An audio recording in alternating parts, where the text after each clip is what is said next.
Дорогие друзья, сегодня у нас в гостях знаменитый украинский шоумен, киноактер, продюсер, сценарист, художественный руководитель и лидер студии «Квартал 95» Владимир Зеленский. Здравствуйте, Владимир. Очень рада видеть вас здесь, в Торонто. Добро пожаловать в Канаду. Лев Николаевич Толстой считал, что смех – это человеколюбие. А что означает смех и юмор для вас?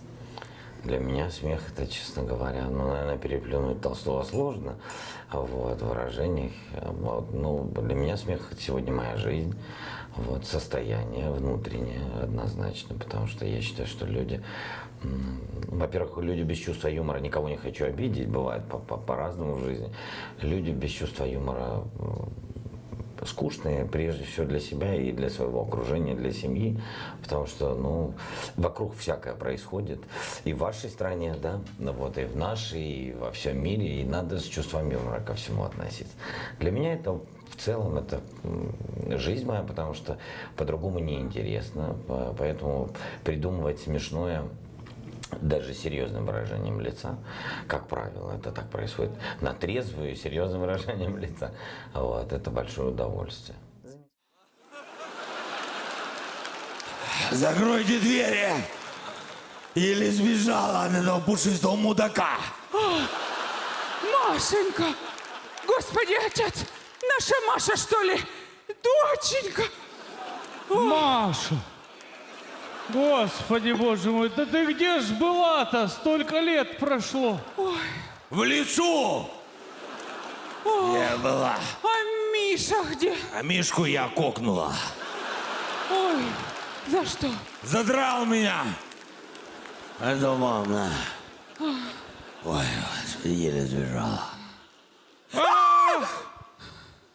Это чей? Волчий. Хвост. А, там был еще и хвост.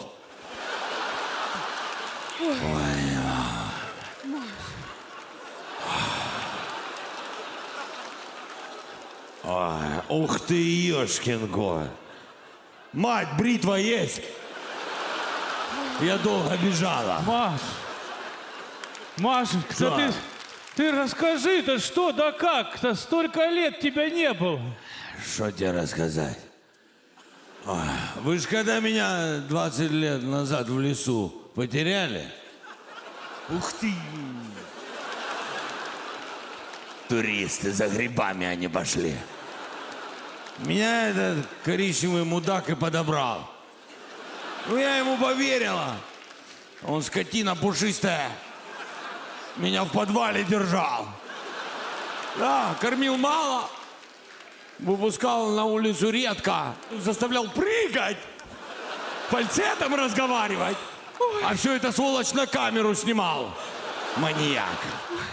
И долго ли он тебя вот так вот мучил? 800 серий. Вот сволочь, а. Нам все не показывали. Там все нельзя. Ой, это ты имеешь в виду Машины страшилки, да? Татулайц. Мишкины игрушки. Машенька, как же ж так оно вот это выходит? А мы с отцом по телевизору смотрели мультики, а ты там такая вроде веселая. Это ж сволочь меня анаболиками всякими, стероидами в голову наколет. У них там у волков скорой помощи этого добро. Вот я и веселая. Ну ладно.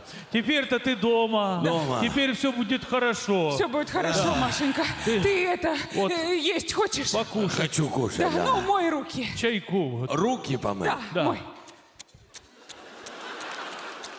Маша. Извини. Маш, ты почему зимой-то не сбежала, когда он в спячке был? Да, как там зимой сбежишь? Эта сволочь кофе напьется и не спит, мультики монтирует. Вот же, Машенька, ну ничего.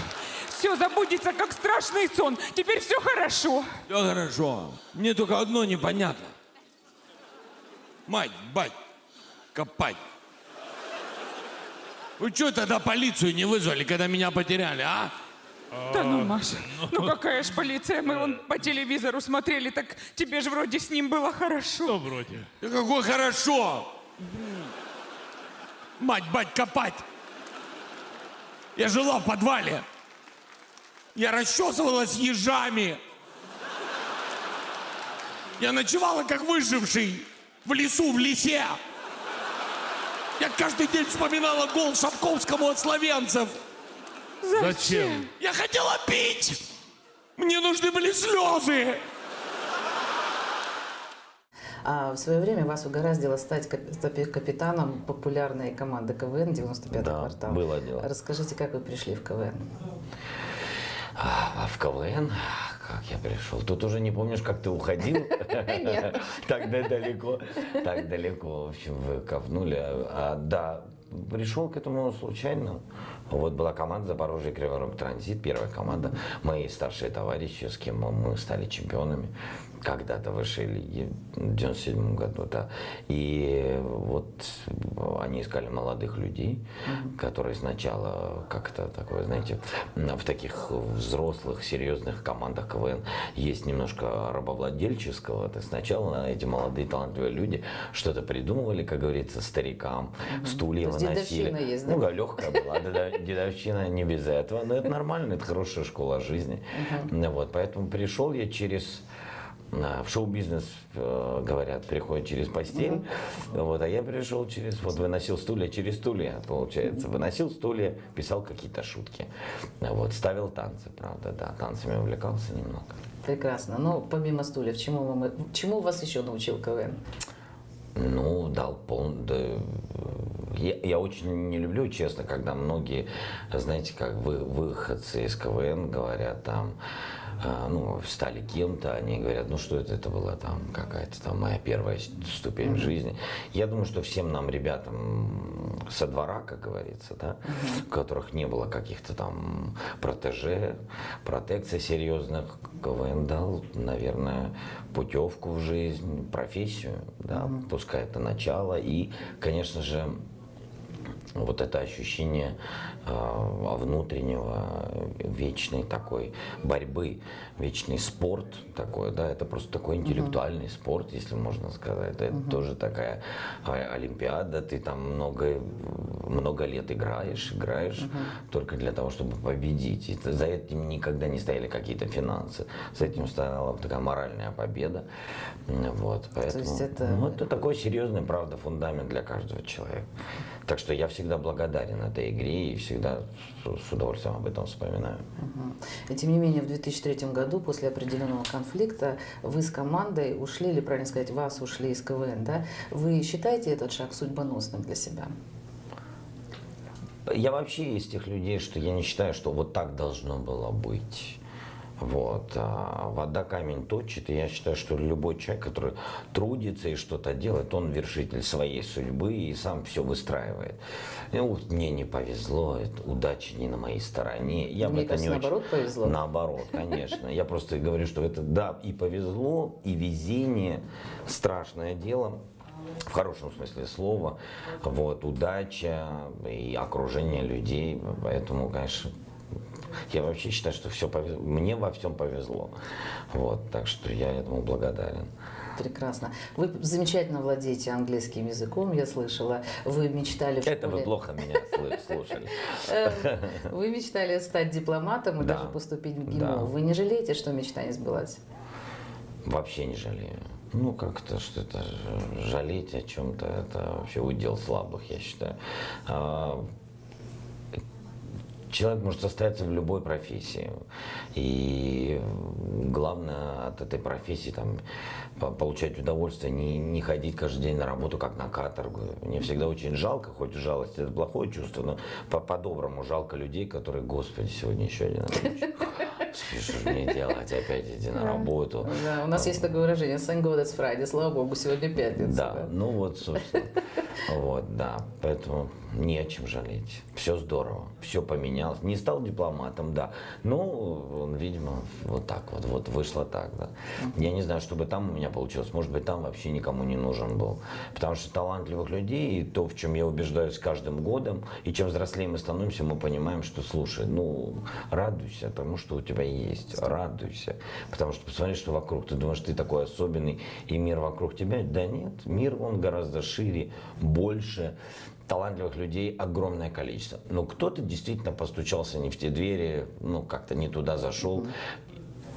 Что-то не сложился кубик Рубика, да, вот Мне у кажется, кого-то. у вас как раз У меня сложилось. как-то там все пазлы, как-то они там соединились. Замечательно. Вы сыграли в популярном сериале «Слуга народа» и не последнюю роль. Было дело. Вообще, видите себя на посту президента своей страны? Мне так часто задают этот вопрос. Я сначала с ужасом вообще воспринимал этот вопрос, потому что это там на 180 градусов развернуть свою жизнь, поменять мировоззрение. Потому что с моим мировоззрением, что все вокруг пушистые и классные, точно там делать нечего. Вот. Я считаю, что наш фильм удался, потому что люди действительно, ну, я не говорю там качественно, там, сработали мы, там, сценарий хороший, все совпало, опять сложились пазлы, повезло. Вот. Но кроме этого, действительно, каждый человек, который живет в нашей стране, да и в вашей, да, я думаю, везде, он хочет, вот, чтобы была такая, как говорят, American Dream, да, чтобы вот бац, и вот такая золотая рыбка. Вот мы показали такую историю жизни. Вижу ли я себя? Ну, вообще, честно говоря, это очень сложный вопрос. Я считаю, что это совсем другие люди. Они совершенно по-другому мыслят, совершенно по-другому двигаются. Наверное, в жизни всякое бывает. И все возможно, наверное. Даже если вам за 30 есть надежда выйти замуж Да. за принца, вот посмотрите. А мне вот 40 уже. Понимаете? Так что, нет, может быть, все может быть в жизни. Вот я к этому так отношусь. Все может быть. И главное, чтобы это было интересно. Если это интересно человеку, то человек может добиться абсолютно в любом направлении, может добиться успеха. Но как тут не потерять мораль? Вот это вот самое страшное. Вы не только актер, но и вы художественный руководитель студии «Квартал 95». Насколько легко руководить, управлять творческими людьми? Очень сложно. Невозможно. Тут, во-первых, я пока к 40 годам справился с собой. Я же тоже творческий человек. Творческие люди, они не организованные, они летают, витают в облаках. Вот. По-разному смотрят с людьми, скажем так, не творческими или предметными, по-разному смотрят на рабочий график. Все в разное время встают и ложатся, да. Ну да. Как организовать творческих людей? Ну, номер один, надо иметь авторитет. То есть быть топ-менеджером компании, в которой работают творцы, нужно прежде всего быть самим профессиональным для самого себя и для них, в первую очередь, профессиональным человеком. Они уважают тебя, и когда они видят, ну вот, парень тоже, в общем, из наших, ну смотри, ну на 9 утра, а до этого там спорт у него, смотри, последний уходит из офиса, значит, так надо и так может быть. И так должно быть, потому что я считаю, как бы это там цинично сегодня не звучало, но такой тяжелый рынок и конкурентный, и вообще тяжелый, и кризисный, и как в этом устоять компании, это в какой-то момент все творцы должны ходить по земле, ножками ходить и понимать, что все имеет свою стоимость, и это все, в общем, финансы это рабочие места, и если мы хотим, чтобы наши люди нормально жили, и твоя семья, ты, конечно, великий художник, ты тот самый незаменимый, вопросов нет, но нужно ходить, к сожалению, но творческим людям надо быть как в одной руке, вот скажем так, то, что сейчас пришло в голову, в одной руке надо иметь перо держать, а в другой руке калькулятор. По-другому не получится. Да. Вы сегодня очень востребованы, что отрадно заметить. Вы снимаетесь много, вы ведете концерты, вы пишете сценарии и так далее, и даже танцуете. А вот остался ли какой-то жанр, в котором вы себе еще не попробовали, но очень хотелось бы? Я каждый день себе нахожу приключения и интерес на одно место, в хорошем смысле. Я все время пытаюсь забить каким-то образом все 24 часа, и не остается времени на семью, к сожалению. Но это в силу там темперамента и вообще вкуса жизни. Да? Вот я ее вот хочу чувствовать. Поэтому мне интересно все, что новое. А такие технологии вокруг, ты можешь сниматься в кино, появляются другие новые технологии, ты видишь, господи, куда шагает там Штаты, Европа, вот, и ты думаешь, ну а где же мы в какой-то заднице, мы сейчас тоже что-то новое соорудим, поэтому в каждом из тех жанров, которыми я лично занимаюсь, или в чем я был там задействован, каждый день что-то появляются новые такие, в общем, речушки маленькие, да, вот в этой большой артерии, вот, и поэтому каждый день жизнь подбрасывает новый интерес. Интересно, новое совсем. Я там режиссировал какие-то наши телевизионные штуки. Мне бы хотелось состояться и попробовать сделать какое-то кино как режиссеру. Вот. Ну, это сегодня, а завтра я могу передумать. Поэтому, ну, вот. Мне все интересно. Интересно спорт.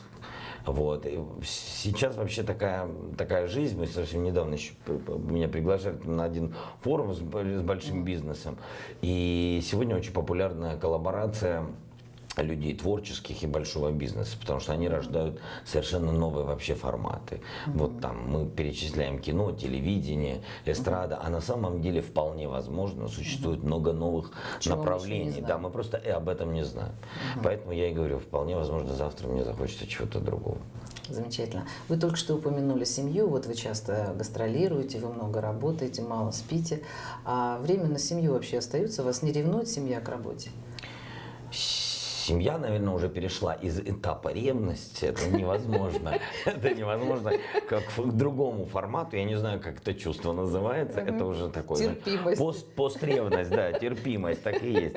Я пропустил такое, скажем, восхождение, возрастное восхождение моей дочери, да, которой уже 13 лет. Я так бац, и вот ей 13. Я пропустил. Моему сыну 5 лет. Вот. Я, конечно же, признаю, что сегодня я работаю немножко по-другому. То есть я все-таки пытаюсь найти время для хоть какого-то воспитания. Даже воспитание это нельзя сказать, потому что воспитанием все-таки больше занимается моя жена.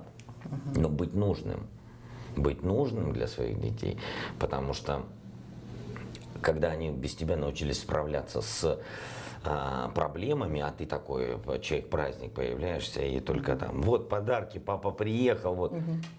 А ты им нужен, конечно, уже в какой-то момент, понимаешь, и без подарков, ты просто им нужен своим временем, своим присутствием. Вот сегодня с сыном я пытаюсь как-то найти эту гармонию между своей работой и ребенком. Я пытаюсь. У вас до 13 еще есть много времени, Да. не упустите. Вы не первый раз в Канаде, в Америке. Вот на ваш взгляд, в чем коренное отличие мигрантской публики от той, которую вы видите дома? Теплее. Теплее почему? публика. Я думаю, что вопрос в доступности, потому что наше тело для нашего зрителя более доступно. Потому что мы гастролируем несколько раз в год, мы проезжаем, потому что появляются у квартала, особенно у нас появляются программы двухчасовые, новые, появляются каждые 3-4 месяца. Это главная история, мы ею занимаемся. И, конечно же, ты был там в Киеве, в Харькове, неважно, и через полгода ты опять приезжаешь в эти города. Люди приходят на программу, приходят посмеяться, но, конечно же, они тебя видят, и ты их должен очень сильно удивить. И ты их удивляешь, и слава богу, это получается. То здесь мы появляемся редко, по большому счету претензий нет, люди пришли. Вы уже вышли, уже хорошо. Уже хорошо. Так часто бывает, мы выходим, и уже есть ощущение, можно уходить. Да, мы сделали свой минимум. Поэтому здесь есть, из-за этого есть такое ощущение, что публика здесь теплее. Вот. Приятно. Несмотря на погоду. Приятно слышать, да. Хотя у нас тоже весна холодная совсем. Вы по роду своей профессии, или я бы сказала призвания, заставляете других людей смеяться. А сами вы в жизни веселый человек? Очень. Я хохотун. Конкретный хохотун. Мы вот с вами до интервью разговаривали по поводу вашего ролика. Я вам сказал, что раскалываться это у нас, да, вот. Это невозможно на сцене. А вот бывали случаи на сцене, когда, ну, какая-то Да, импровизация? вообще. У меня Да. да, очень часто. И У как меня вы истерика, это- не могу собраться. Я, честно говоря, в этом смысле человек открытый. Я не пытаюсь успокоиться, привести себя сдержанно. Там, вот. Если уж меня понесло, то пускай несет Да. по реке. Так что не страшно. Почему нет? А что для вас идеальный отдых? Сегодня идеальный отдых для меня это недолгий. Это важно. Недолгий. Вы векохолик, то есть... Да, да. Я, в общем, такой человек, который, да, конечно, с семьей, с женой, с детьми. Это для меня идеальный формат сегодня. Куда-нибудь поехать. На природу. Ну, вообще все равно там, даже к морю, на природу, куда-то выехать, где-то закрыться. Мы любим на пару дней поехать куда-нибудь в Европу. Почему? Потому что там узнаваемость гораздо меньше. Там можно побыть собой, походить по улице, да, не только фотографиям уделять внимание. И, конечно, я получаю массу наслаждений. Вот, извините, это называется у нас иногда потупить просто в кровати с детьми, посмотреть мультик, там Brave, который я видел миллион раз, ну еще раз.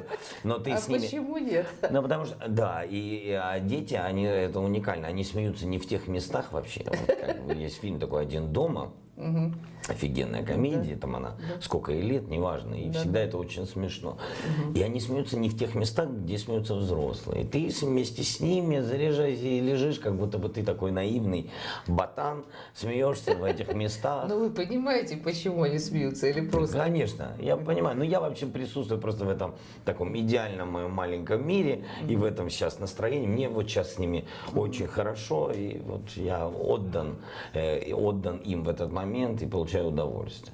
Очень бы хотелось, чтобы таких моментов у вас Было в было жизни побольше. больше, да. Ну и последний традиционный вопрос. На сегодня смотрит вся русскоязычная публика Канады. Теплая публика, любящая вас. Что Спасибо. бы вы хотели пожелать своим телезрителям? Телезрителям, я вам желаю, ну, прежде всего, вы для нас люди, а потом уже телезрители, потому что неважно по какую сторону экрана, вот, вы нам очень близкие люди, потому что от вас зависит вообще наша нужность. Простите за такое слово, потому что без зрителя мы никому не нужны. Это наша профессия, жизнь, работа, счастье наше. Поэтому я вам желаю оставаться всегда положительными. Если мы можем как-то своими выступлениями вам в этом помочь, повлиять, я буду очень рад и признателен. Вот, спасибо вам за то, что вы есть. Это важно для каждого из нас, не только для нас, артистов юмористического жанра, для любого человека, выступающего на сцене, без зрителя никуда. Вот. Я вам желаю здоровья всем вашим семьям. Вот. Это, как мы уже убедились, самое главное в жизни. Это то, что нас действительно любит. Вот я вам желаю, чтобы то, что вас действительно любит, с каждым днем становилось все больше и больше и было счастливо.